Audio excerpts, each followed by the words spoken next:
The Lagos State Governor, Babajide Sanwo-Olu, has announced a total ban of commercial motorcycle operators, otherwise known as OKADAs, in 6 local government areas in the commercial capital of Africa's largest economy. This is coming barely 2 days after a task force in the state embarked on a serious clampdown of the OKADA riders on the Lekki axis.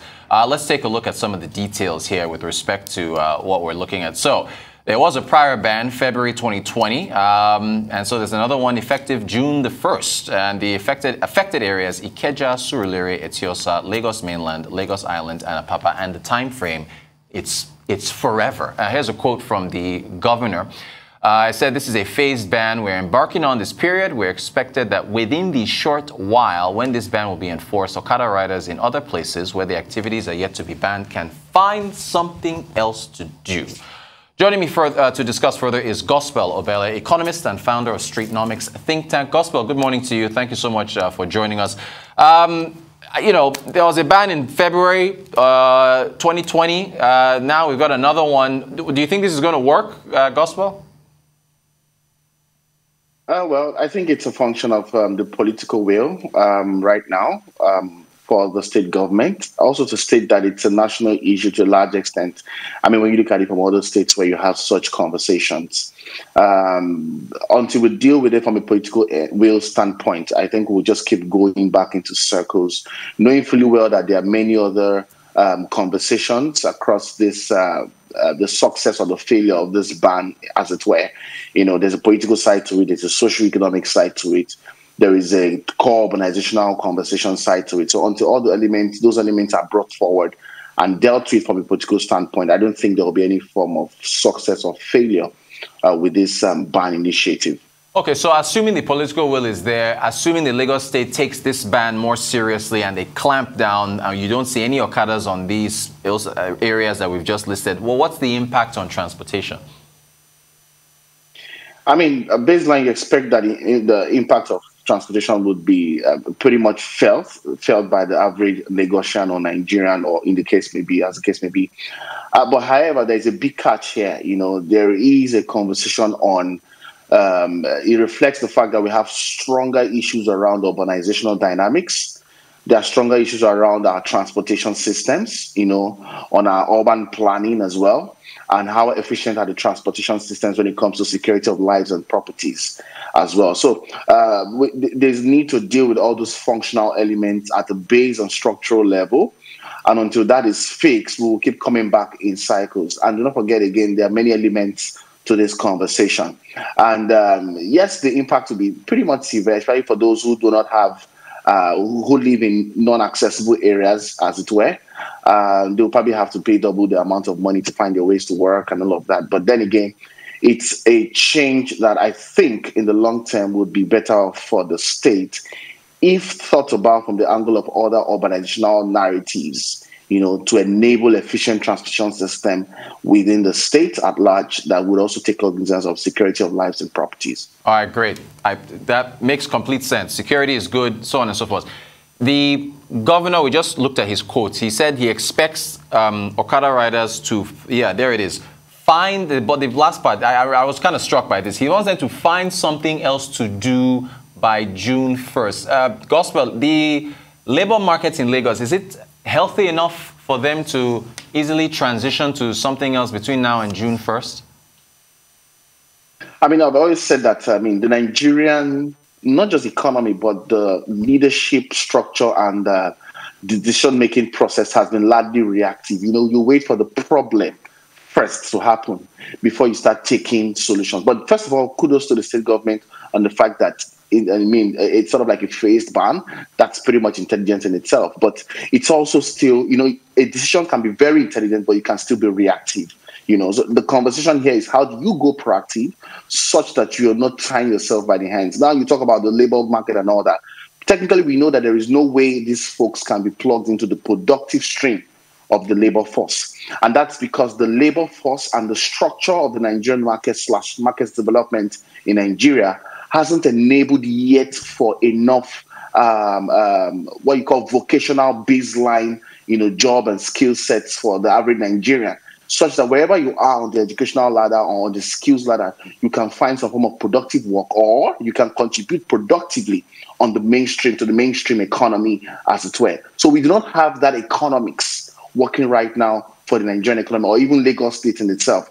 And but then we need to make this decision either way. So I would see it more from an angle of a poor economic situation, and taking these guys, asking these guys to go back to look for something else to do is just technically pushing them out there, and there are also potentials for increased crime rates and social vices. But then again, the big decision here is that there needs to be more efficient transportation that takes into consideration the security of lives and property. However, we need to think and act more proactively so that such bans will sit within the context of proper market structure to take such economic agents out of the streets and put them in more productive streams of the economy. That's the big question here. Great stuff. Gospel, economic migration, moving from one region to another, looking for a better standard of living. According to the Bureau of Statistics, and I think we'll put this stat up, Lagos State has the highest average fares for motorcycles, commercial motorcycles in the country. No, actually, this isn't it. Let's take a look at there it is. All right, so Lagos is number one, 618 naira, 30 kobo average. Kwara is second, 614. Yobe is third. Then on the lower side, the lowest three, Anambra, Kebbi, and Jigawa. Does this gospel answer the question of why there are so many motorcycle riders in Lagos within the context of economic migration? First of all, I do not really think that. I just think Lagos is structurally favored. Looking at it from hindsight, from history and all that. But there is really nothing. Lagos is just also a cost cycle economy, as it were. And of course, it has the advantage of commercial purpose and all of that. I think that there are a lot more prospects within other states, technically, if you go with that kind of argument. I also think that the Commission of Economic Migration in this context is also biased because we're looking at Lagos from one lens only, but that's not the focus really. But then again, you have a lot of people trooping into Lagos on a daily basis, unaccounted for, in search of a better life, in quotes. I do not think that this would go a long way to enable the state economy in terms of development and all of that, in terms of economic migration now.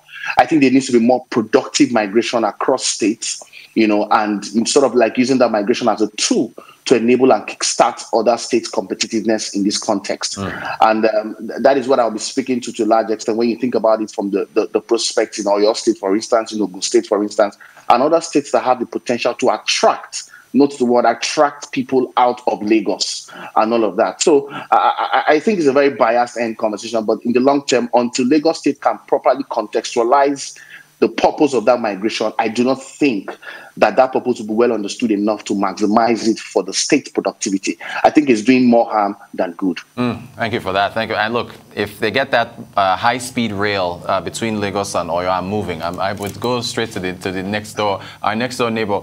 And people are already moving. Exactly. School enrollments have increased in Oyo State.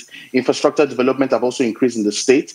Business enrollment has increased in the state. Fintechs and many other stakeholders are looking at those markets. But the challenge with markets like that is that they're largely unstructured, largely informal. But within the context of unstructured and informal, in some form of organization, semi-formal organization in between. So you need to look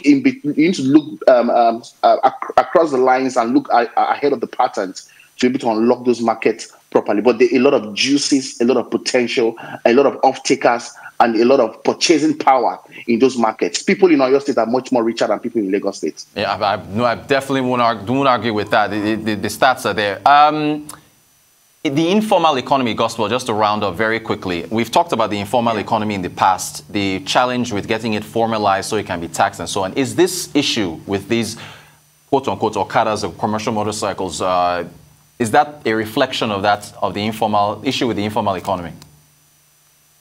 I think the conversation of the informal economy is largely overemphasized in quotes, and I'll tell you why. Within the context of an informal economy are also organized markets. As informal as an economy may look like, there's also some form of organized market or organized behaviors within that informal economy. All right. And it's something that some segments in Lagos are properly, for instance, in some particular streets and areas in Lagos State, take for instance, you do not have the right to go past a particular boundary if you don't have a ticket All right. So the big question is, who issues those tickets? Where the payments of those tickets, the daily payments of those tickets, where do those monies go to? Who accounts for them? And all of that. So there's already some form of economy or some form of organization within the context of that informal.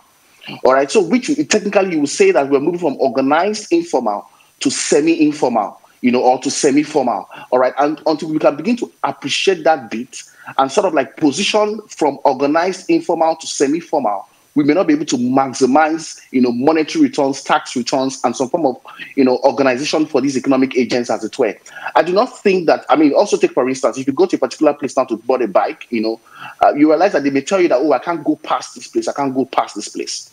All right. And that's because of some form of informal but organized regulations that happen in that context. So I think until we can begin to unlock that conversation properly within more sizable market bits and understand them enough for purpose, we may not be able to unlock revenues and some form of organized behavior towards advancing that cause properly. Gospel Obele, economist, founder of Streetnomics think tank. Thank you so much for your time. We appreciate it very much.